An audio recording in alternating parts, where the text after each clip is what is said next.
Un Ausolab es un laboratorio de innovación ciudadana, es un modelo, digamos, un formato que desarrollamos desde Conexiones Improbables que viene de esa combinación de auzolan y laboratorio, ¿no? Bueno, guk hausnarketa bat geneukan egin da Angiosarren etorkizunei buruz.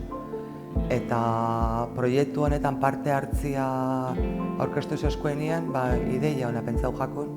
Eta gure erronken artean erabaki ginen geneukalan etxe zar handi bat erdi izan, erdi jausten, eta guk biharra handisa geneuzkala espazioanak.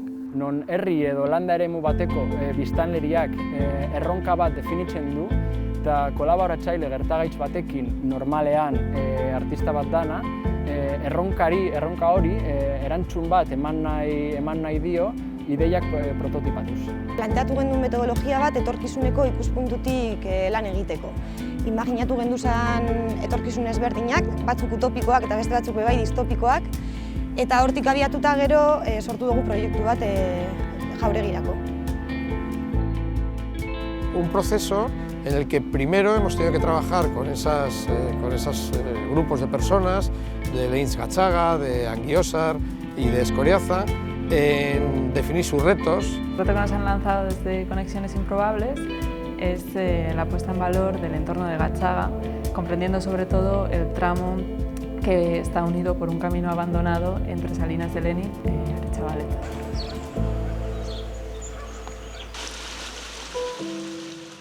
Bueno, lehengoko egunean ingauen danok Eskoriazan elkartu eta Gatzaraino bidea ezagutzeko, elkarrekin paseatu, bakoitzak bideak erakusten dauen gauza on txarrak, espero duguna, ez duguna espero zer egingo genuken, zer ez genuken egingo, zertarako den pixkat, oinez gindoa zela bidean hitz egin eta hausnartu. Eskoriazan daude 7 elizate. Nahiko sakabanduta eta nahi duguna da euren arteko eta herriarekin lotura bat sortzea. Pues el proceso del proyecto hemos intentado sobre todo entender cuáles son los patrones de movilidad que existen en las Santaiglesias. Hemos contado con un grupo muy numeroso de personas que viven en las Santaiglesias que nos han explicado cómo es su día a día en su movilidad, en sus necesidades de movilidad alternativa al vehículo privado y digamos eso ha sido un poco el germen del proyecto para plantear una solución de movilidad un poco integral con varios sistemas complementarios desde lo más institucional hasta lo más autoorganizado.